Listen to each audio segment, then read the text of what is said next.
এই আলোগুলি সব আল্লাহ শব্দের নূর থেকে নেওয়া। বলেন না আল্লাহু আকবার। এজন্য মাঝে মাঝে আল্লাহ শব্দ মহাব্বতের সাথে উচ্চারণ করবেন তো ইনশাআল্লাহ। যদি মহাব্বত নিয়ে আল্লাহর নামটা মুখ ভরে উচ্চারণ করেন, দিল থেকে উচ্চারণ করেন, আল্লাহ শব্দের নূর দিয়ে আল্লাহ তাআলা ওই বান্দার ভিতরের গুনাহ খাতা ধুয়ে মুছে সাফ করে দেন। হযরতে মারিয়াম রাদিয়াল্লাহু তাআলা আনহা আস্তে আস্তে করে বড় হতে লাগলেন। এক পর্যায়ে হযরতে জাকারিয়া আলাইহিস সালাম আল্লাহ রাব্বুল আলামিনের কাছে দোয়া করে, আল্লাহ তোমার পক্ষ থেকে একটা নেককার সন্তানের মালিক বানায় দাও। আল্লাহ রাব্বুল আলামিন জিবরিল আমিনকে পাঠায় দেয়। জিবরিল আইসা হযরতে জাকারিয়া আলাইহিস সালামকে সুসংবাদ দেয়। বলেন না সুবহানাল্লাহ। আল্লাহ রাব্বুল আলামিন বলে, ইয়া জাকারিয়া ইন্না নুবাশশিরুকা বিগুলাম ইসমুহু ইয়াহইয়া লাম নাজআল লাহু মিন ক্বাবলু সামিয়্যা। আল্লাহ রাব্বুল আলামিন বলে, জাকারিয়া আমি আল্লাহ তোমাকে একটা সন্তানের সুসংবাদ দিলাম। বলেন না সুবহানাল্লাহ। শুধু সন্তান হবে তাই না আল্লাহ রাব্বুল আলামিন বলেন, ও জাকারিয়া তোমার সন্তানের নাম কি হবে? এই নামটাও আমি আল্লাহ রাইখা দিলাম। বলে তোমার সন্তানের নাম হবে ইয়াহইয়া। বলে এই দুনিয়াতে এই নামটা আগে পরে রাখা হয় নাই। বলেন না সুবহানাল্লাহ। জাকারিয়া আলাইহিস সালামের প্রসঙ্গ নিয়ে আর সামনে যাইতে পারবো না। ওই যে মারিয়াম, মনে আছে নি আপনাদের? বড় হতে লাগলেন, বয়স 14 থেকে 15। কত বলেন? একটু পাতাইলে হাঁটা দিব, মানে সংক্ষেপে শেষ করব, বেশি সময় নাই তো, অল্প টাইমে শেষ করার জন্য বলা হয়েছে।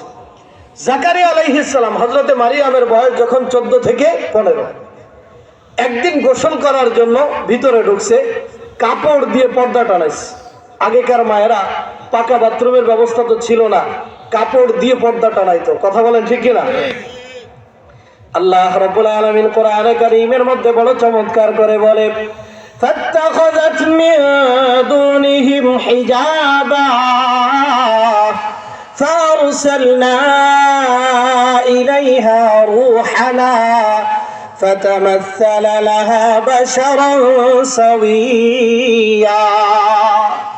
আল্লাহ রাব্বুল আলামিন বলে, মারিয়াম কাপড় দিয়ে পর্দা বানাইলেন, ভিতরে গোসলের জন্য ঢুকলেন। গোসলখানার ভিতরে হযরতে মারিয়াম, আর কেউ নাই। গোসলখানার ভিতরে ঢুকলেন, যেই না মারিয়াম ভিতরে গেলেন, এমন সময় আল্লাহ বলেন, ফাআরসালনা ইলাইহা রূহানা, আমি মারিয়ামের কাছে আমার রূহকে পাঠায়া দিলাম। বলেন না সুবহানাল্লাহ।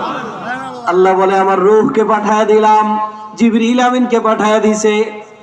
জিবরিল আসলেন তো কেমনে আসলেন? আমার আল্লাহ বলে, ফারসালনা ইলাইহা রূহানা ফাতামাসসালা লাহা বাশারান সাওয়্যা। এক সুঠাম দেহি নওজোয়ান যুবকের আকৃতি ধারণ করে জিবরিল আমিন এসে মারিয়ামের সামনে দাঁড়াইছে। বলেন না সুবহানাল্লাহ। এই জায়গার মধ্যে মুফাসসিরিন ইকরাম তাফসীরের কিতাবের মধ্যে লেখে, জিবরিল আমিন কেন মানুষের আকৃতি ধরলেন, নিজের আকৃতিতে কেন আসলেন না? জিবরিল যদি নিজের আকৃতিতে আসতেন তাহলে মারিয়াম বেহুশ হয়ে পড়ে যাইত। এজন্য জিবরিল যাতে ভয় না পায়, মারিয়াম এক নওজোয়ান যুবকের আকৃতি ধরে আসছে। বলেন না সুবহানাল্লাহ। হযরতে মারিয়ামের মতো নেককার মেয়ে, পরহেজগার মেয়ে যখন দেখে গোসলখানার ভিতরে এক নওজোয়ান আইসা দাঁড়াইছে, কি বলেন, ঘাবড়ায় গেছে না? কি বলেন?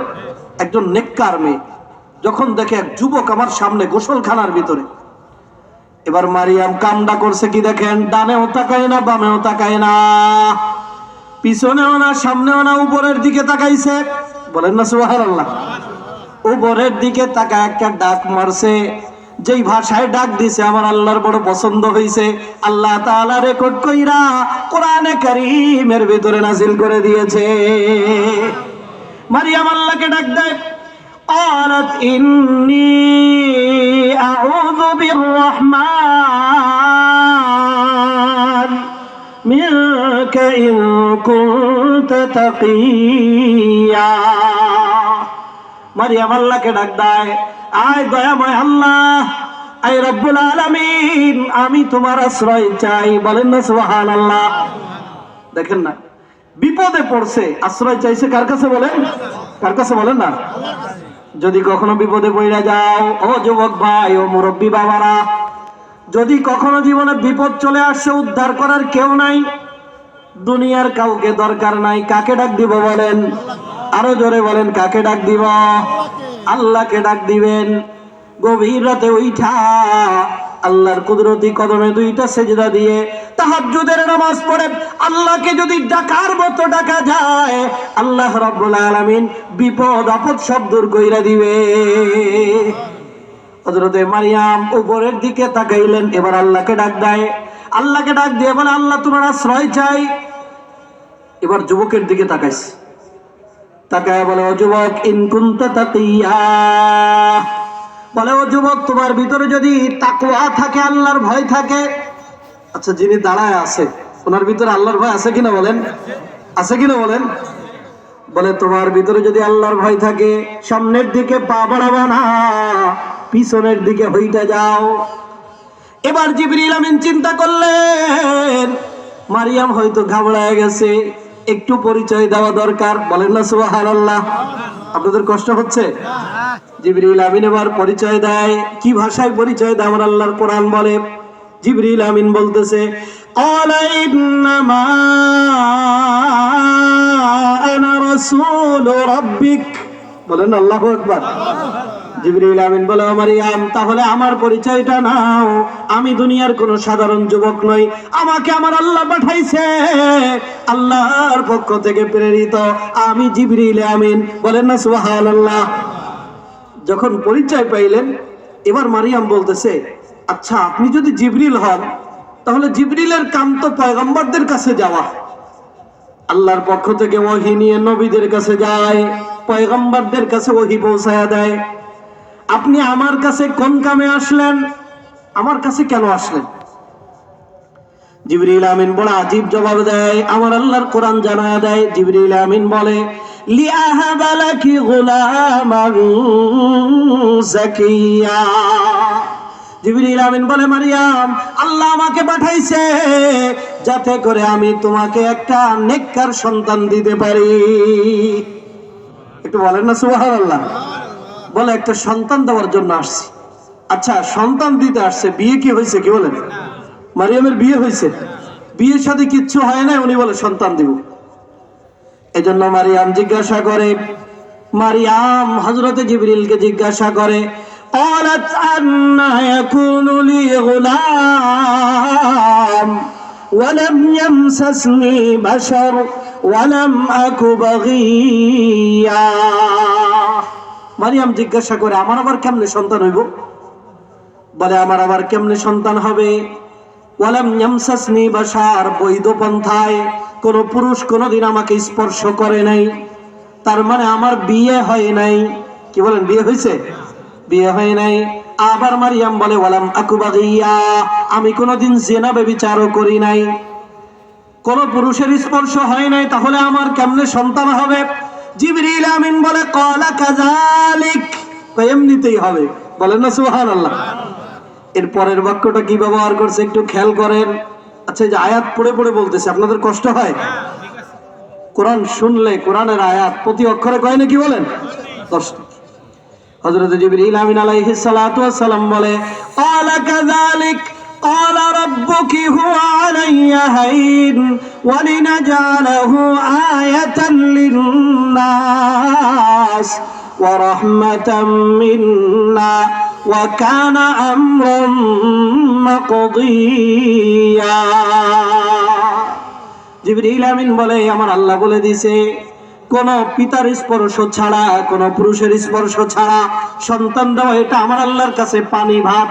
বলেন না সুবহানাল্লাহ। একেবারে মামুলি ব্যাপার।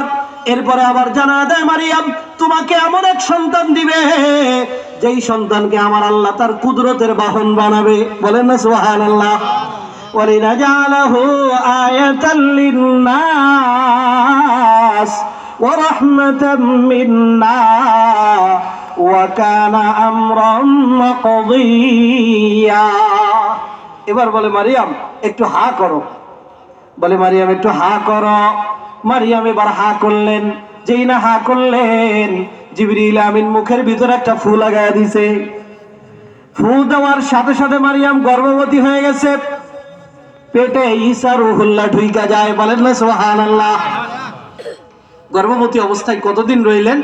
কোন কোন তাফসীর লেখছে মাত্র 6 দিন 7 দিন, কোন কোন তাফসীর লেখছে না, স্বাভাবিকভাবে 6 মাস 7 মাস রইলেন।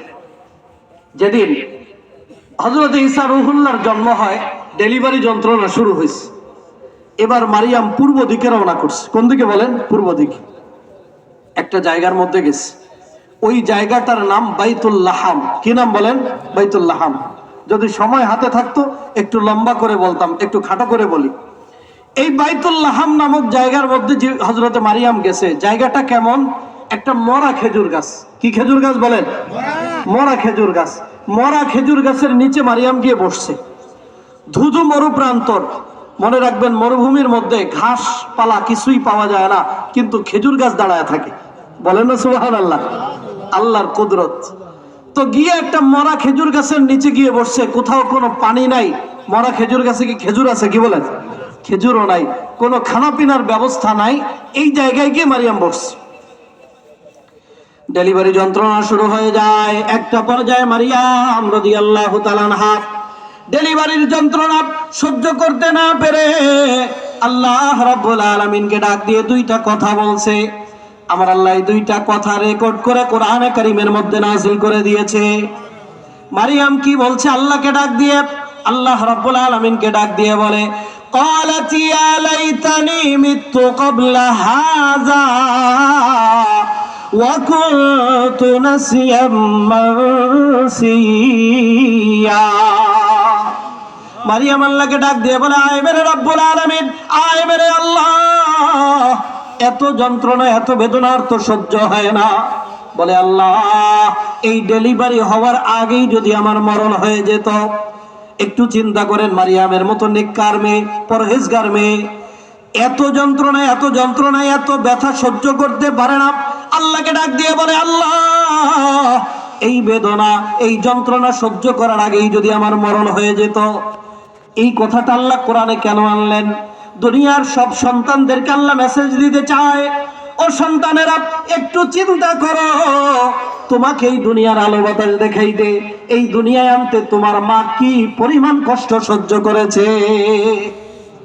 বর্তমান দুনিয়ার চিকিৎসা বিজ্ঞান বলে, একজন মা যখন সন্তান জন্ম দেয়, মায়ের কি পরিমাণ কষ্ট অনুভব হয়, কি পরিমাণ ব্যথা অনুভব হয়। চিকিৎসা বিজ্ঞান বলে, একজন মানুষের বডি থেকে, শরীর থেকে একসাথে যদি 20টা হাড্ডি ভেঙে যায়, যেই পরিমাণ ব্যথা অনুভব হয়, একজন মা যখন সন্তান জন্ম দেয়, ওই মা তার চাইতেও বেশি ব্যথা অনুভব করে। ও যুবক ভাই, ওই মাকে কিভাবে কষ্ট দাও, যেই মা তোমাকে আমাকে এই পৃথিবীর আলো বাতাস দেখাইতে এই পরিমাণ কষ্ট সহ্য করেছে। এজন্য আমার রাসূল বলতেন, আমার মা যদি জিন্দা থাকতেন, আমার মা যদি জীবিত থাকতো, তাহলে আমার মা, আমি নামাজের ভিতরে দাঁড়ায় যাইতাম, এমন সময় যদি আমার মা পিছন থেকে আমাকে একবার শুধু যদি ডাক দিত, ইয়া মুহাম্মদ, ও মোহাম্মদ বলে যদি ডাক দিত, তাহলে আমি নামাজ ছেড়ে দিয়ে আমার মায়ের ডাকে সাড়া দিতাম। নবীজি আমার একদিন মসজিদে নববীর মধ্যে বসা, সাহাবায়ে কেরাম এইভাবে করে নবীজির সামনে বসা। এমন সময় দেখা যায় এক বুড়ি মা কোড়া লাঠির উপরে ভর দিয়ে দিয়ে আস্তে আস্তে করে আসে। যেই না কাছাকাছি আসলেন, নবীজি আমার দাঁড়ায় যায়। বলেন না সুবহানাল্লাহ। এই বুড়িমার সম্মানে নবীজি দাঁড়ায় যায়। এবার দাঁড়াইয়া নবীজির নিজের জায়গায় এই মাকে বসাইলেন। বসানোর টাইমে নবীজি কি করলেন? মাথার ভিতর থেকে পাগড়ি মুবারক খুললেন। পাগড়ি মুবারক খুইলা নবীজি আমার বসার জায়গার মধ্যে বিছায়া দিলেন। পাগড়ি খুইলা বিছাইয়া এবার নবীজি বলে, মা, এই যে মাথার পাগড়ি খুইলা দিলাম, এই জায়গার মধ্যে বসেন। বলেন না সুবহানাল্লাহ। সাহাবায়ে কেরাম বলেন, ইয়া রাসূলুল্লাহ, ইয়া হাবিবাল্লাহ, জীবনেও কোনোদিন এমনটা দেখি নাই। আপনার মাথার পাগড়ি, নবীজির মাথার পাগড়ি, কি বলেন, স্বাভাবিক ব্যাপার? বড় সাংঘাতিক ব্যাপার। বলে, ইয়া রাসূলুল্লাহ, জীবনেও তো কোনোদিন এমনটা দেখি নাই। এই বুড়িমা কে, পরিচয়টা কি? তার জন্য আপনি আপনার মাথার পাগড়ি বিছাইয়া তার সম্মানে আপনি তাকে ওই পাগড়ির উপরে বসায় দিলেন। নবীজি আমার ডাক দিয়ে বলে, ও আমার সাহাবীরা, বাবাকে কোনোদিনও পাই নাই, মাত্র 6 বছর বয়সে মাকে হারাইছি, কিন্তু এই যে যাকে দেখছো উনি হলো আমার দুধমা হালিমাতুস সাদিয়া। বলে দুধমা হালিমাতুস সাদিয়ার জন্য মাথার পাগড়ি খুইলা বিছায়া দিলাম। আর তোমাদেরকে জানায় দিলাম, যদি আমার মা থাকতো, যদি আমার বাবা থাকতো, তাহলে মায়ের জন্য বাবার জন্য কি পরিমাণ করতাম। এই জন্য মেরে মোহতারাম ভাইও, যাদের মা বাবা আছে, আপনাদের জন্য জান্নাত কামানো অনেক সহজ। আব্বা মার জন্য কিছু করেন। এই যে কনকনে শীতের ভিতরে যদি কোনো সন্তান বাবার জন্য একটা শীতের কাপড় নিয়ে যায়, বাবা দিল খুলে ওই সন্তানের জন্য দোয়া করে। কথা বলেন ঠিক কিনা? আরে মা বাবাকে খুশি করতে কি অনেক কিছু লাগে? কি বলেন? অনেক কিছু লাগে না। দুনিয়ার অন্য যারা আছে এদেরকে যদি সব দিয়ে দেন তারপরেও খুশি হবে না, বাবা মার জন্য সামান্য দিবেন, দিল ভরে দোয়া দিবে। কথা বলেন ঠিক কিনা? এই জন্য বাবা মার জন্য করবেন। আল্লাহ রাব্বুল আলামিন আমাদেরকে 5 দফা কর্মসূচি দিছে। কয় দফা বলেন? 5 দফা। একটু বলতাম নি, সংক্ষেপে বলি, কি বলেন? আল্লাহ তাআলা বাবা মার ব্যাপারে 5 দফা কর্মসূচি দিছে। আমি শুধু নামতার মতো বলবো, যেহেতু আরেকটু আলোচনা সামনের দিকে নিতে হবে। আল্লাহ রাব্বুল আলামিন কোরআনে কারীমের সূরা বনী ইসরাঈলের মধ্যে বলেন, আল্লাহ রাব্বুল আলামিন বলে, যদি কোন সন্তান তার বাবা মাকে পেয়ে যায়, ইম্মা ইয়াবলুগান্না ইনদাকাল কিবরা আহাদুহুমা আও কিলাহুমা ফালা তাকুল লাহুমা উফ ওয়ালা তানহারহুমা وقل لهما قولا كريما। আল্লাহ রাব্বুল আলামিন বলে, যদি কোনো সন্তান তার বাবা মা উভয়কে পেয়ে যায়, বার্ধক্যে, বাবাও বুড়া মাও বুড়া, অথবা দুইজনের একজনকে যদি পায়, তাহলে আমি আল্লাহ 5 দফা কর্মসূচি দিলাম। কয় দফা বলেন? 5 দফা কর্মসূচি কে দিয়েছে বলেন? আরো জোরে বলেন, কে দিয়েছে? আল্লাহ দিয়েছে। 5 দফা কর্মসূচি আমার আল্লাহ বলেন, প্রথমত 1 নম্বরের কর্তব্য, ফালা তাকুল লাহুমা উফ। বলে কখনো আব্বা মাকে উফ শব্দ ব্যবহার করতে পারবা না, বিরক্তির শব্দ বাবা মাকে ব্যবহার করতে পারবা না, অথবা বাবা মার সাথে এমন আচরণ তুমি করতে পারবা না, তোমার আচরণে বাবা মা কষ্ট পেয়ে বলবে উফ, এটা তুমি করতে পারবা না। এটা 1 নম্বর। কয় নম্বর বলেন? মুখস্থ করবেন, আমি শুধু বলে যাব। 2 নম্বরে আমার আল্লাহ বলেন, ফালা তাকুল লাহুমা উফফি ওয়ালা তানহারহুমা। আল্লাহ রাব্বুল আলামিন বলে, 2 নম্বর কর্মসূচি, বাবা মাকে কখনো ধমক দিতে পারবা না। কি করতে পারবা না?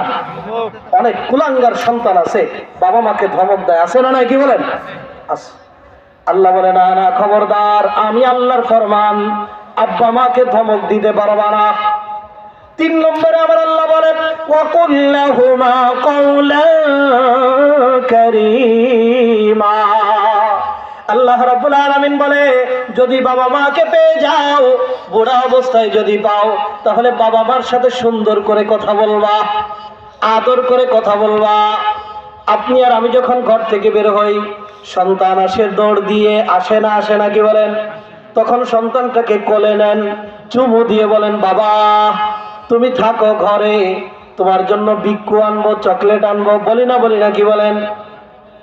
আমার আল্লাহ বলে, তোমার নিজের সন্তানকে যেইভাবে আদর করো, বাবা মার সাথে যখন তুমি কথা বলবা, তোমার বাবা মা তো বুড়া হয়ে গেছে, ওইভাবে আদর করে কথা বলবা। কে বলছে বলেন? আল্লাহ। অনেক সন্তান আছে বাবা মার সামনে এমন মুড নিয়ে থাকে, আব্বা যে বলবে, বাবা আমার একটু কমলা খাইতে মনে চায়, একটু আপেল খাইতে মনে চায়, এই কথাটা ভয়ে বলতে পারে না। কথা বলেন ঠিক কিনা? আরে আপনার সন্তানের জন্য আপনি যেমন আদর করে তার বিক্কু আর চকলেটের কথা বলেন, আপনি বাবার কাছে গিয়ে বলবেন আব্বা, মুস্কি হাসি দিয়ে বলবেন, আব্বা বলো তোমার কি খাইতে মনে চায়, আমাকে বলো, আমি নিয়ে আসবো। তখন বাবা হয়তো বলবে, বাবা আজকে না আমার একটু চকলেট খাইতে মনে চায়, আজকে আমার একটু কমলা খাইতে মনে চায়, আমার একটু আপেল খাইতে মনে চায়। আপনি ওইটা আইনা দিবেন, যেই না বাবার সামনে ওটা এনে হাজির করবেন, দোয়া দিবে। দোয়া মনে রাখবেন, দুনিয়ার সব দোয়া ফেরত চাইতে পারে, আব্বা যদি দোয়া দেয়, মা যদি দোয়া দেয়, ওই দোয়া আমার আল্লাহ কোনোদিনও ফেরত দিবে না। এজন্য আমার আল্লাহ বলে, ওয়াকুল্লাহুমা কাওলান কারীমা। আল্লাহ রাব্বুল আলামিন বলে 3 নম্বরের কর্মসূচি, বাবা মার সাথে একটু আদর করে কথা বলবা, একটু সুন্দর করে কথা বলবা। 4 নম্বরের কর্মসূচি আমার আল্লাহ বলে, আপনাদের কষ্ট হচ্ছে? আল্লাহ রাব্বুল আলামিন বলে, ওয়াখফিদ লাহুমা জানাহাজ যুল্লি মিনার রাহমাহ। আল্লাহ রাব্বুল আলামিন বলে, বাবা আমার কাছে গিয়ে তোমরা তোমাদের দয়ার ডানাকে বিছায়া দিবা। দয়ার ডানাকে কি করবা? বিছায়া দিবা। মাঝে মাঝে গিয়ে টুপি খুইলা বাবার সামনে দিবেন, মাথাটাকে আগায়া দিবেন, মায়ের সামনে আগায়া দিবেন, আর বলবেন, আব্বা মাথার ভিতরে একটু হাত দিয়ে দাও। মাকে বলবেন, মা মাথার ভিতরে হাত দিয়ে দাও, একটু দোয়া কইরা দাও। দুনিয়ার কোন পীরের দোয়া কবুল হবে এর কোনো গ্যারান্টি নাই, কিন্তু বাবা যদি দোয়া করে, মা যদি দোয়া করে, দোয়া করতে দেরি, ওই দোয়া কবুল হইতে 1 মিনিটও দেরি হবে না। দোয়া নিবেন বাবা মার থেকে। 5 নম্বরের কর্মসূচি আমার আল্লাহ বলেন, ওয়াকুর রাব্বিরহামহুমা কামা রাব্বায়ানি সগীরা। আল্লাহ রাব্বুল আলামিন বলে, যদি তোমার আব্বা মা ইন্তেকাল করে, বাবা মা মারা গেছে, তাহলে কি করবা? আল্লাহ বলে দোয়া করবা। কেমনে দোয়া? আল্লাহ শিখায়া দেয়, রাব্বিরহামহুমা কামা রাব্বায়ানি সগীরা। আল্লাহকে বলবে, আল্লাহ আমার বাবা মা ছোটকালে আমাকে যেমন আদর যত্ন করছে, আমার বাবা মাকেও তুমি আদর যত্ন করে রাখো। বলেন না আমিন? এইভাবে করে আল্লাহর কাছে দোয়া করবে। 5 দফা কর্মসূচি। কয় দফা বলেন? আল্লাহ তাআলা আমাদেরকে পালন করার তৌফিক দান করুন। সকলে বলে আমিন। হযরতে মারিয়াম সন্তান হওয়ার টাইমে ডেলিভারি যন্ত্রণা সহ্য করতে না পেরে আল্লাহকে বলতেছে, আল্লাহ যদি এর আগে আমার মরণ হয়ে যেত। এমন সময় আল্লাহ তাআলা জিবরিল আমিনকে পাঠিয়ে দিচ্ছে। আর মাত্র 10 মিনিট, আপনাদের কষ্ট হবে? 10 মিনিটের ভিতরে শেষ হবে ইনশাআল্লাহ। জিবরিল আমিনকে পাঠিয়ে দিচ্ছে। এবার জিবরিল যে আসছে একটু অভিনব পদ্ধতিতে, বলেন না সুবহানাল্লাহ। এবার ডাইরেক্ট আসে নাই, নিচের দিক থেকে আসছে। জিবরিল আমিন নিচের দিক থেকে মারিয়ামকে ডাক দেয়। কি বলে ডাক দেয়? আমার আল্লাহ কোরআনে কারীমের মধ্যে বলে, ফানাদাহা মিন তাহতিহা আল্লা তাহজানি কদ জাআলা রাব্বুকি তাহতাকি সারিয়া। জিবরিল আমিন ডাক দিয়ে বলে, মারিয়াম একটু নিচের দিকে তাকাও। নিচে হলো ধতু মরু প্রান্তর, বালু আর বালু। এবার মারিয়াম নিচের দিকে তাকাইলেন। নিচের দিকে তাকায় দেখে পায়ের গোড়ালির কাছ থেকে আল্লাহ রাব্বুল আলামিন ঝর্ণা চালু করে দিয়েছে। বলেন না সুবহানাল্লাহ। এবার বলে, মারিয়াম একটু উপরের দিকে তাকাও। আচ্ছা বলেন তো উপরে কি আছে? মরা খেজুর গাছ। বয়ান মনে আছে? উপরে কি আছে বলেন? মরা খেজুর গাছ। বলে, মারিয়াম একটু উপরের দিকে তাকাও। জীর্ণ শীর্ণ শরীর, সন্তান ডেলিভারির মুহূর্ত। মারিয়াম বড় কষ্ট করে উপরের দিকে তাকাইলেন, মরা খেজুর গাছের দিকে তাকাইলেন। এবার জিবরিল বলে, ওয়াহুজ্জি ইলাইকি বিজিযাইন নাখলা তুসাকিত আলাইকি রুতাবান জানিয়া। মারিয়ামকে বলে, মারিয়াম মরা খেজুর গাছের ঢাল ধরে একটা লাড়া লাগায় দাও। বলেন না আল্লাহু আকবার। বলে, মরা খেজুর গাছের ডাল ধরে একটা লাড়া লাগায় দাও। মারিয়াম জীর্ণ শীর্ণ শরীরে মরা খেজুর গাছের ডাল ধরে লাড়া দেয়। যেই না লাড়া দিছে, কি হয় আমার আল্লাহ বলেন, তুসাকিত আলাইকি রুতাবান জানিয়া। হযরতে মারিয়াম মরা খেজুর গাছের ঢাল ধরে লাড়া দেয়। অমনি টপ টপ টপ টপ করে তাজা তাজা পাকা খেজুর পড়তে শুরু হয়ে যায়। এবার আমার আল্লাহ বলেন, জিবরিল আমিনের মাধ্যমে আল্লাহ জানায় দেয়, ফাকুলি ওয়াশরাবি ওয়া কররি আইনা। আল্লাহ বলে, ও মারিয়াম, নিচের থেকে পানি দিলাম, উপর থেকে খেজুর দিলাম, খেজুর খাওয়ার পানি পান করো। বলেন না সুবহানাল্লাহ। এখন তো আরেকটা মনে পড়ে গেছে, তাফসীরের কিতাবে মুফাসসিরিন ইকরাম লিখছে, এই টাইমে আল্লাহ খেজুর কেন দিল? আল্লাহ চাইলে জান্নাত থেকে খাবার পাঠাইতে পারতো না, কি বলেন? কিন্তু খেজুর কেন দিল? মুফাসসিরিন ইকরাম বড় আজীব কথা লেখে, যে সমস্ত মায়েরা গর্ভবতী, এই মায়েদের জন্য পৃথিবীর মধ্যে সবচেয়ে পুষ্টিকারক খাবারের নাম হলো খেজুর। বলেন না সুবহানাল্লাহ। এজন্য গর্ভবতী মাদেরকে খেজুর খাওয়াবেন, খেজুর, বিশেষ করে পিওর মরিয়াম খেজুর খাওয়ানোর চেষ্টা করবেন। এই খেজুর মায়ের শরীরে যেমন পুষ্টি যোগাবে, গর্ভের সন্তানের ভিতরেও পুষ্টি যোগাবে। এই জন্য আল্লাহ তাআলা মারিয়ামের জন্য খেজুরের আয়োজন করছে। বলেন না সুবহানাল্লাহ। খেজুর খায় আর পানি পান করে, এদিকে ঈসা রূহুল্লাহর জন্ম হয়ে যায়। এবার আমার আল্লাহ শব্দটা কি ব্যবহার করছে একটু খেয়াল করেন, কোরআনের শব্দ। আল্লাহ রাব্বুল আলামিন বলে, ওয়া কররি আইনা, বলে ও মারিয়াম, একটু কোলের ভিতরে তাকাও, সন্তানের দিকে তাকাও। সন্তানের দিকে তাকাইলে তোমার চোখ জুড়াইয়া যাবে। এটা হলো চরম বাস্তবতা। মায়েদের অনেক কষ্ট হয় ডেলিভারির টাইমে, কিন্তু সন্তান হওয়ার পরে এই সন্তান যখন মায়ের কোলের ভিতরে যখন দেওয়া হয়, এবার মা শুধু সন্তানের দিকে তাকায়, সন্তানের দিকে তাকাইতে দেরি সব কষ্ট ভুইলা যায়। কথা বলেন ঠিক কিনা? আমার আল্লাহ বলে, সন্তানের দিকে তাকাও, চোখ জুড়াইয়া যাবে। বলেন না সুবহানাল্লাহ। এবার মারিয়াম টেনশন করে, এই সন্তান নিয়ে মানুষের কাছে কেমনে যাইবে? আল্লাহ রাব্বুল আলামিন জানায় দাও, মারিয়াম টেনশন নাই, চিন্তা নাই। বলেন না সুবহানাল্লাহ। ফাইম্মা তারাইন্না মিনাল বাশারি আহাদা ফাকুলি ইন্নী নাযারতু লিররহমানি সাওমা ফালান উকাল্লিমাল ইয়াওমা ইনসিয়া। আল্লাহ শিখায় দিছে, মারিয়াম, মানুষের সামনে যাইবা, কেউ যদি কথা বলে, অনেক কিছু বলবে, কটু বাক্য ব্যবহার করবে, আছে না নাই, কি বলেন? খুশাখুশির মানুষ আছে না নাই, কি বলেন? ভালো মানুষ কেউ ভালো থাকতে দেয় না। যদি দেখো এরকম কিছু, কেউ কিছু বলতে চায়, বলবা রোজা রাখছি। কি রাখছি বলেন? রোজা রাখছি। আগেকার যুগের রোজা ছিল, যদি কেউ রোজা রাখতো তাহলে ওই রোজাদার মানুষের সাথে সে যেমন খানাপিনা করতে পারবে না, কথাও বলতে পারবে না। যদি বলে আমি রোজা রাখছি, তার মানে আমি কথা বলতে পারবো না। আপনারা কি আমার কথা বুঝতেছেন? যদি বলে আমি রোজা রাখছি, তার মানে আমি কথা বলতে পারবো না। হযরতে মারিয়াম সন্তান নিয়ে আসলেন, এবার লোকেরা অনেক কথা বলে। মারিয়াম শুধু বলে, আমি আমার আল্লাহর জন্য রোজা মান্নত করেছি, কথা বলতে পারবো না। এমন সময় মারিয়াম একটা কাজ করলেন। আমার আল্লাহ কোরআনে কারীমের মধ্যে বলেন, মারিয়াম কি করলেন? ফাশারাত ইলাইহি, এই যে আমার দিকে তাকান, হাতের আঙ্গুল দিয়ে ইশারা দেয়। মারিয়াম বলে, তোমাদের যদি কথা বলতে মনে চায়, এই যে আমার কোলের ভিতরে সন্তান কয়েক ঘন্টা আগে জন্ম নিছে, যদি কথা বলতে মনে চায়, আমার সাথে কথা বলতে পারবা না, আমার কোলের সন্তান ঈসা রূহুল্লাহর সাথে কথা বলো। বলেন না আল্লাহু আকবার।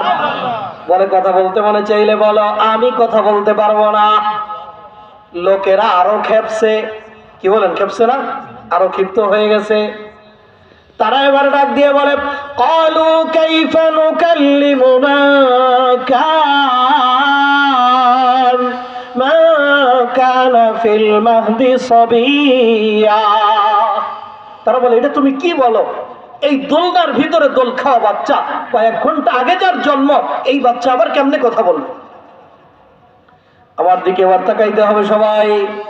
এমন সময় তাফসীরে রুহুল মানির ভিতরে আল্লামা আলুসি বাগদাদী রাহমাতুল্লাহ আলাইহি লেখে, যেই নাই কথা বলছে এবার ঈসা রূহুল্লাহ, কয়েক ঘন্টা আগে জন্ম নিছে, এই হাতটা কেমনে করে মুট করছে, হাত কি করছে বলেন? এইভাবে করে মুট করছে, এইভাবে করে মুট করে এবার জমিনের ভিতরে টেক লাগাইছে। জমিনের ভিতরে টেক লাগাইয়া ঈসা রূহুল্লাহ দাঁড়ায় যায়। ঈসা রূহুল্লাহ দাঁড়াইয়া এবার লম্বা করে একটা ভাষণ লাগায় দিছে। ভাষণের ভিতরে কি বলছে বলতাম নি আপনাদের, এই ভাষণটা বলে শেষ করে দিই। ঈসা রূহুল্লাহ বলে, ক্বালা ইন্নী আবদুল্লাহ আতানিয়াল কিতাবা ওয়া জাআলানি নাবিয়্যা ওয়া জাআলানি মুবারাকান আইনামা কুনতু ওয়া আওসানি বিস-সালাতি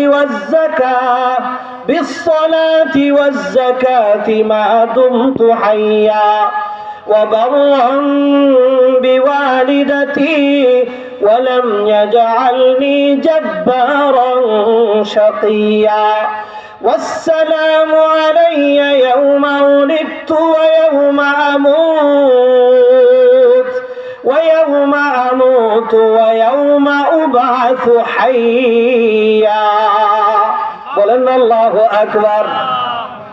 ঈসা রূহুল্লাহ ভাষণ দেয়, মাত্র কয়েক ঘন্টা আগে জন্ম নেওয়া সন্তান। ভাষণের ভিতরে কি বলছে বলতাম না একটু? ঈসা রূহুল্লাহ বলে, এই তোমরা যারা কথা বলো একটু আমার দিকে তাকাও, আমার পরিচয়টা নাও। বলেন না সুবহানাল্লাহ। এবার নিজের পরিচয় দেয়। এক নম্বর পরিচয় ঈসা রূহুল্লাহ বলে, ক্বালা ইন্নী আবদুল্লাহ। বলেন আল্লাহু আকবার। বলে আমার এক নম্বরের পরিচয় নাও, আমি আল্লাহর গোলাম। কার গোলাম বলেন? আল্লাহর গোলাম। আমি আল্লাহর গোলাম। আমার আপনারও এক নম্বরের পরিচয়, আমরা কার গোলাম বলেন? আরো জোরে বলেন, কার গোলাম? আল্লাহর গোলাম। আল্লাহর গোলাম মানে বোঝেন, গোলাম মানে যার নিজের কোনো চাহিদা নাই, মনিব যেটা বলে ওটাই গোলাম করে, মনিব যেটা নিষেধ করে ওইটার ধারে কাছেও গোলাম যায় না। যদি বলেন আমি আল্লাহর গোলাম, তার মানে হলো আমার নিজের কোনো চাহিদা নাই, আমার আল্লাহ যেটা করতে বলেছে আমি ওটাই করব, আমার আল্লাহ যেটা করতে নিষেধ করেছে ওর ধারে কাছেও আমি যাব না। এবার একটা কথা, এই জায়গায় এসে তাফসীরের কিতাবে মুফাসসিরিন ইকরাম বড় আজীব কথা লিখছে। আচ্ছা, ঈসা রূহুল্লাহ নিজের এক নম্বর পরিচয় এটা কেন দিলেন? আমি আল্লাহর গোলাম, এই কথাটা কেন বললেন? দেখেন, বর্তমান দুনিয়ার খ্রিস্টানেরা বলে ঈসা রূহুল্লাহ হলো আল্লাহর বেটা। বলেন না নাউজুবিল্লাহ। আল্লাহ তো জানতেন যে এক সময় খ্রিস্টানেরা এই কথা বলবে, এজন্য ঈসা রূহুল্লাহর যেদিন জন্ম হয়েছে ওই দিন তার জবান দিয়ে বের করছে, আরে আমি আল্লাহর বেটা না, আমি আল্লাহর গোলাম। আচ্ছা, যে নিজের পরিচয় দিতে গিয়ে বলে আমি আল্লাহর গোলাম, সে আবার আল্লাহর বেটা হয় কেমনে? এজন্য ঈসা রূহুল্লাহ নিজের পরিচয় দিতে গিয়ে এক নম্বর পরিচয় দেয়, ক্বালা ইন্নী আবদুল্লাহ। বলে আমার এক নম্বরের পরিচয় হলো আমি আল্লাহর গোলাম। এবার দুই নম্বরের পরিচয় দিয়ে বলে আতানিয়াল কিতাব ওয়া জাআলানি নাবিয়্যা। বলে আমার দুই নম্বরের পরিচয় হলো আমাকে আল্লাহ কিতাব দিয়েছে, আমাকে নবী বানাইছে। বলেন না সুবহানাল্লাহ। বলে খবরদার খবরদার, আমার ব্যাপারে কথা বলার জন্য হুঁশিয়ার, যেমন চাই তা বলবা না, আমি সাধারণ কেউ না, আমাকে আল্লাহ পয়গম্বর নবী বানায় পাঠাইছে। বলেন না সুবহানাল্লাহ। আচ্ছা, কি কিতাব দিছিল ঈসা রূহুল্লাহকে? বলেন কি কিতাব? ইনজিল কিতাব। কি কিতাব বলেন না? ইনজিল কিতাব। ঈসা রূহুল্লাহ বলে আমাকে কিন্তু আল্লাহ কিতাব দিয়েছে, ইনজিল কিতাব। এর পরের বাক্যটা কি ব্যবহার করছে খুব গুরুত্বপূর্ণ। ঈসা রূহুল্লাহ বলে ওয়া জাআলানি মুবারাকান আইনামা কুনত। বলে আমার আল্লাহ বলে দিয়েছে এই যে ইনজিল কিতাব নিয়ে আমি যেখানে যাব, আল্লাহ বলে দিয়েছে ওই জায়গাটাকে আমার আল্লাহ বরকত দিয়ে ভরে দিবে। ইনজিল কিতাব নিয়ে যেখানে যাবে ওই জায়গায় বরকত কে দিবে? বলেন আরো জোরে বলেন, কে বরকত দিবে? এবার বলেন, ইনজিলের দাম বেশি না কোরআনের দাম বেশি? ইনজিলের দাম বেশি না কোরআনের দাম বেশি? তাহলে ইনজিল নিয়ে যেখানে যাবে ওই জায়গায় যদি বরকত দিয়ে ভরে দেয়, এই কোরআন নিয়ে যেখানে যাওয়া হবে, এই কোরআনের তাফসীর যেখানে হবে, এই কোরআন যেখানে তিলাওয়াত হবে, ওই জায়গায় কি বরকত দিয়ে আল্লাহ ভরবে নাকি? বলেন। এজন্য এটা হলো বরকতের গোডাউন। এটা কি বলেন? বরকতের গোডাউন। অনবরত বরকত আসে। আজকে অনেকে আসে, হুজুর তাবিজ দেন। কেন তাবিজ দিব? বলে ঘরের মধ্যে কোনো আয় উন্নতি বয় বরকত নাই, তাবিজ দেন। আচ্ছা তাবিজ নিয়ে যান, আজকের মাহফিলে তাবিজ দেই। সবচেয়ে বড় তাবিজ, আপনার ঘরে যদি কোরআনের তিলাওয়াত চালু করতে পারেন, আল্লাহর কসম করে বলি ওই ঘরটাকে আমার আল্লাহ বরকত দিয়ে ভরে দিবে। একটা সময় দেখা যায় তো মা বোনেরা সকালবেলায় ফজরের পরে কোরআনে কারীমের তিলাওয়াত করতো গুনগুন আওয়াজে, এখন আর সেটা শোনা যায় না। কথা বলেন ঠিক কিনা? ঘরের ভিতরে কোরআনের তিলাওয়াত নাই, কোরআন একটু পুরাতন হইলে মসজিদে গিয়ে রেখে আসে। কথা বলেন ঠিক কিনা? আরে কোরআন মসজিদে কেন রাখবেন? মসজিদ তো এমনিতেই বরকতের গোডাউন। আপনি কোরআনকে কি করবেন? পুরাতন হইছে, একটা দামি কাপড় দিয়ে কোরআনকে পেঁচায়া আপনার ঘরের সবচেয়ে উঁচা জায়গায় রাইখা দেন। আপনার ঘরে যদি কোরআন থাকে, ওই ঘরে আল্লাহর পক্ষ থেকে রহমত আর বরকত নাজিল হবে। ভয় পেয়েন না, এখনই মোনাজাত হবে, আপনারা উঠা বসা করেন না। এই যে শেষ হযরত ঈসা রূহুল্লাহ বলে, যেই জায়গায় আমি ইনজিল নিয়ে যাব আমার আল্লাহ বলে দিয়েছে ওই জায়গাটাকে বরকত দিয়ে ভরে দিবে। বলেন না সুবহানাল্লাহ। এজন্য যদি কোনো জায়গায় কোরআনে কারীম নিয়ে যায়, আপনি আপনার সন্তানকে মাদ্রাসায় পাঠিয়ে দিলেন, এই সন্তান সিনার ভিতরে কোরআন নিয়ে আপনার ঘরের মধ্যে ঢুকবে। যেই না সিনায় কোরআন নিয়ে ঘরে ঢুকবে, কোরআন সিনায় কোরআনওয়ালা ঘরে ঢোকার সাথে সাথে আল্লাহ রাব্বুল আলামিন ওই ঘরটাকে বরকত দিয়ে ভরে দিবে। ওয়াজআলানি মুবারাকান আইনামা কুনত ওয়া আওসানি বিস-সালাহ ওয়াজ-যাকাতি মা দুমতু হাইয়া। ঈসা রূহুল্লাহ বলে, আমার আল্লাহ বলে দিয়েছে আমার যতদিন দম থাকবে, আমি যতদিন বাঁচব, আল্লাহ তাআলা বলে দিয়েছে আমি যেন নামাজ আদায় করি। কি আদায় করি বলেন? নামাজ। তাহলে নামাজ শুধু আমাদের ধর্মে না, আমাদের আগের ধর্মেও ছিল, তার আগেও ছিল। কথা বলেন ঠিক কিনা? আজকে যুবকের দলেরা বলে, হুজুর মনের মধ্যে শান্তি নাই। ও যুবক ভাই, তোমার পায়ে হাত রেখে বলি, যদি তুমি শান্তি খুঁজতে চাও, নামাজের মুসল্লায় দাঁড়ায় যাও। যেই বান্দা নামাজ পড়ে ওই বান্দাই বলতে পারবে তার দিলের মধ্যে আল্লাহ কি পরিমাণ শান্তি দেয়। যেই লোকটা ফজরের নামাজের মধ্যে দাঁড়ায় যায়, ফজরের শান্তি যে কেমন শান্তি, যে পড়ে না তারে বুঝাইতে পারবো না। কথা বলেন ঠিক কিনা? মনে করেন কষ্ট হয়? না না, ঠান্ডা পানি দিয়ে ওযু করে এরপরে যখন আমার আল্লাহর সামনে দাঁড়ায় যায়, ফজরের নামাজের মধ্যে দাঁড়ায় যায়, ফজর পড়ে, যেই বান্দা ফজরের নামাজ পড়ে, ফজরের নামাজের পরে দিন শুরু করে, ওই বান্দার দিলটাকে আল্লাহ তাআলা শান্তি দিয়ে ভইরা দেয়। এজন্য যুবক ভাই, শান্তি চাও, নামাজে দাঁড়ায় যাও। কোথায় দাঁড়াও? নামাজ। নামাজ পড়ো, আল্লাহ প্রদত্ত শান্তি আসবে জিন্দেগিতে। জিন্দেগিতে যদি দিন চলে আসে, যেই পরিমাণ দিন আসবে, যেই পরিমাণ নামাজ আসবে, আল্লাহর কসম করে বলি ওই পরিমাণ শান্তি তোমার দিলের মধ্যে আল্লাহ নাযিল করে দিবে।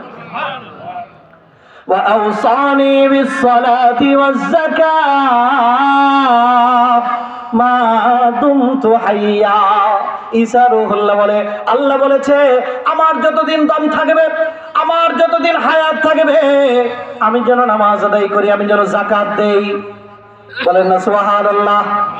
যাকাত দিবেন। যাদের উপরে যাকাত ফরজ হয়েছে, দেখবেন অনেকে যাকাত নিয়ে মস্করা করে। কথা বলেন ঠিক কিনা? রমজানে বড় করে সাইনবোর্ড টোট লাগায়া যাকাত দেয়। কি যাকাত দেয়? কতগুলি লুঙ্গি, গামছা, শাড়ি, এমন কিছু দেয় যা দিয়ে কোনো উপকারে আসে না। না, এভাবে না। যাকাত দিবেন কিভাবে? হিসাব করে, পাই টু পাই টাকা বের করে এই টাকার মালিক গরিবকে বানায় দিবেন। তার যদি চাল ডালের দরকার হয়, সে চাল ডাল কিনবে। যদি পরনে কাপড় না থাকে, কাপড় কিনবে। টাকা দিয়ে দিবেন, তাহলে গরিবের ফায়দা হবে। আল্লাহ তাআলা বোঝার তৌফিক দান করুন। সকলে বলে আমিন।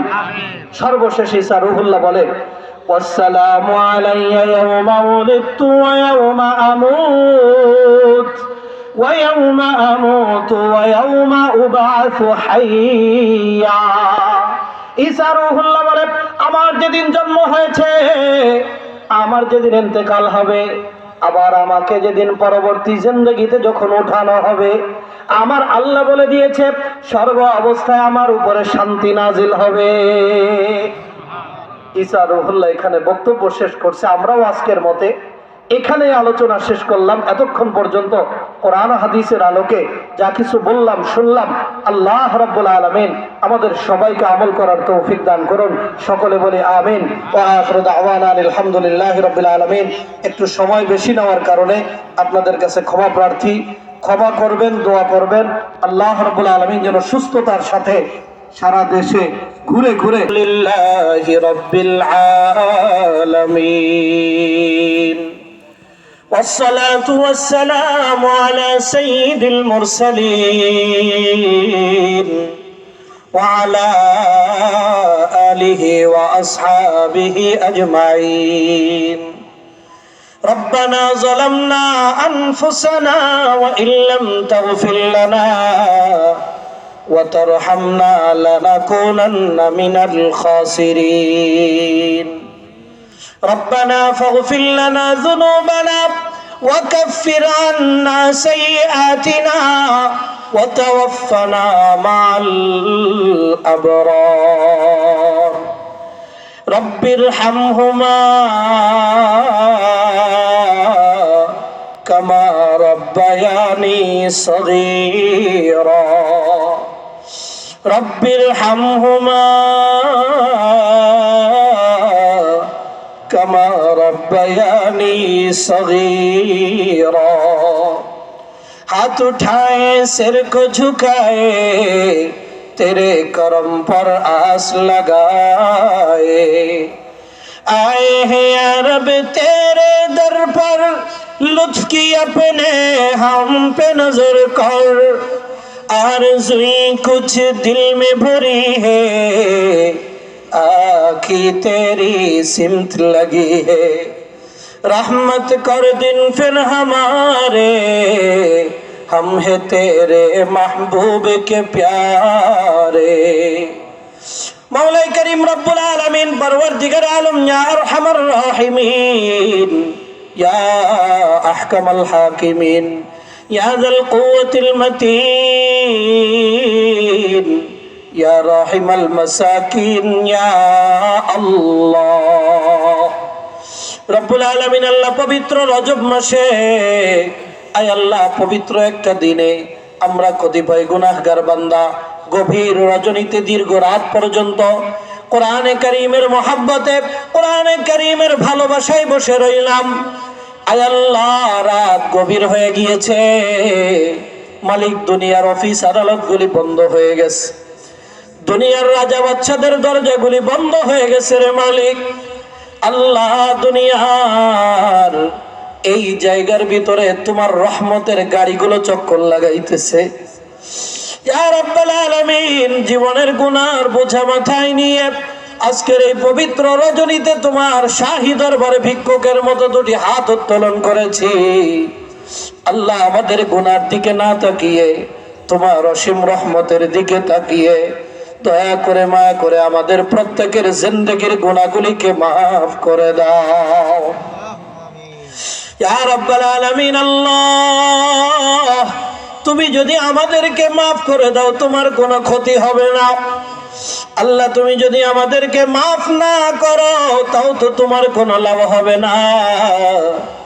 মালিক তুমি আমাদেরকে বড় দয়া করে বানাইছো, বড় মায়া করে বানাইছো. আল্লাহ তোমার রহমানুর রহিম নামের ওসিলায় আমাদের প্রত্যেকের জিন্দেগির গুনাহ খাতাগুলিকে মাফ করে দাও ইয়া রাব্বুল আলামিন. আমাদেরকে যদি এই মুহূর্তে মাফ করে দাও সোনার মদিনায় খবর চলে যাবে, মদিনার কামলিওয়ালা নবী তার এতিম উম্মতকে মাফ করার কারণে বড় খুশি হয়ে যাবে. আল্লাহ তোমার রসুলকে খুশি করার জন্য হলেও তুমি আমাদেরকে মাফ করে দাও ইয়া রাব্বুল আলামিন. আমরা যারা হাত বাড়িয়েছি আমাদের মধ্যে অনেকে এমন আছে নিজের হাতে নিজের বাবার লাশ কবরের মধ্যে রাখছে. আল্লাহ এই মজলিসে অনেক বান্দা এমন আছে নিজের হাতে নিজের মায়ের লাশ কবরের মধ্যে রাখছে. আল্লাহ কনকনে শীতের ভিতরে দুনিয়ার এক প্রান্ত থেকে অপর প্রান্তের খবর নেওয়া যায়. অন্ধকার কবরে আমাদের আব্বা আম্মা কেমন আছে আমাদের কারো জানা নাই. আল্লাহ সন্তান হয়ে ফরিয়াদ জানাই, দয়া করে মায়া করে আমাদের আব্বা আম্মাদের জিন্দেগির গুনাহ খাতা মাফ করে দাও। আল্লাহ আমাদের আব্বা আম্মাদের কবরকে জান্নাতের টুকরা বানায়া দাও ইয়া রাব্বাল আলামিন। আল্লাহ যেই জায়গায় বসে হাত বাড়াইলাম, আশেপাশে যত কবরস্থান রয়েছে সমস্ত কবরস্থানের মাইয়্যিতদেরকে আজকের এই মাহফিলের ওসিলায় চিরতরে ক্ষমা করে দাও। আল্লাহ প্রত্যেকটা কবরের ভিতরে জান্নাতের বিছানা বিছায়া দাও ইয়া রাব্বাল আলামিন। আল্লাহ আজকের এই মাহফিলকে এলাকার জন্য হিদায়াতের জরিয়া বানায়া দাও ইয়া রাব্বাল আলামিন। অনেক নওজোয়ান যুবক ভাইরা হাত বাড়িয়েছে, আল্লাহ এই যুবকদেরকে ইসলামের জন্য কবুল করে নাও, ইসলামের যুবক বানায় দাও, ওমর ইবনুল খাত্তাবের মতো যুবক বানায় দাও। আল্লাহ যে সমস্ত মুরব্বী বাবারা হাত বাড়িয়েছে, আবু বকর সিদ্দিকের মতো মুরব্বী বানায় দাও ইয়া রাব্বাল আলামিন। আমরা যা কিছু চাইলাম আমাদেরকে দিয়ে দাও। আল্লাহ অনেক প্রবাসী ভাইরা রয়েছে, এই এলাকার অধিবাসী প্রবাসে থাকে, আল্লাহ এই প্রবাসী ভাইদেরকে দয়া করে কবুল মঞ্জুর করে নাও। প্রবাস জীবনে তাদেরকে সুন্দরভাবে জীবন যাপন করার তৌফিক দিয়ে দাও, হালাল ভাবে আয় রোজগার করার তৌফিক দিয়ে দাও রব্বুল আলামিন। প্রবাস জীবনে যেন কষ্টে না থাকে, আমার কলিজার প্রবাসী ভাইদেরকে তুমি কবুল করে নাও ইয়া রাব্বাল আলামিন। আল্লাহ দুনিয়াতে যতদিন বেঁচে থাকব তোমার মর্জি মুআফিক জীবন পরিচালনা করার তৌফিক দিয়ে দাও। আল্লাহ আমাদের যখন ইন্তেকাল হবে রব্বুল আলামিন কালিমাওয়ালা মওতের ফয়সালা করে দিও, আসনওয়ালা মওতের ফয়সালা করে দিও। ইন্তেকালের পরে বিনা হিসাবে জান্নাতি ঘোষণা করে দিও রব্বুল আলামিন। কিয়ামতের ময়দানে তোমার রাসূলের হাতে হাউজে কাউসার নসিব করে দিও। তোমার রাসূল বিশাল বড় এক দল নিয়ে জান্নাত উদ্বোধন করবে। আল্লাহ আমাদের কাউকে মাহরুম করিও না, ওই দলের ভিতরে আমাদেরকেও শামিল করে দিও ইয়া রাব্বাল আলামিন। আল্লাহ আমাদের সবাইকে কবুল করে নাও। আজকে যেইভাবে একত্রিত হয়ে বসলাম, জান্নাতের ভিতরে আমাদেরকে একত্রিত হওয়ার তৌফিক করে দিও রব্বুল আলামিন। আজকের মাহফিল খানাকে কবুল করে নাও। আল্লাহ মাহফিল করার জন্য যারা টাকা দিয়ে, পয়সা দিয়ে, শ্রম দিয়ে, মেধা দিয়ে, বুদ্ধি দিয়ে সহযোগিতা করেছে, প্রত্যেকের সব ধরনের সহযোগিতাগুলোকে কবুল করে নাও আল্লাহ। অনেক মা বোনেরা পর্দার আড়াল থেকে আয় আল্লাহ গভীর রজনীতে আমাদের সাথে হাত বাড়াইলো, ওই মা বোনদের জিন্দেগির গুনাহ খাতা মাফ করে দাও আল্লাহ। তাদেরকে ফাতেমাতুজ জোহরার মতো কবুল করে নাও, ফাতেমার সঙ্গে জান্নাতি হিসেবে কবুল করে নাও রব্বুল আলামিন। এলাকার ভিতরে হেদায়েতের হাওয়া চালু করে দাও। আমাদের দোয়া কায়নামদার তাজদারে মদিনা মাহবুবে কিবরিয়া মুহাম্মাদুর রাসূলুল্লাহ সাল্লাল্লাহু আলাইহি ওয়াসাল্লামের পরিবারের সাদাকায় মঞ্জুর ফরমাও। ওয়া সাল্লাল্লাহু তাআলা আলা খায়রি খালকিহি মুহাম্মাদ ওয়া আলা আলিহি ওয়া আসহাবিহি আজমাইন। আমিন আমিন আমিন বিরহমাতিকা ইয়া আরহামার রাহিমিন।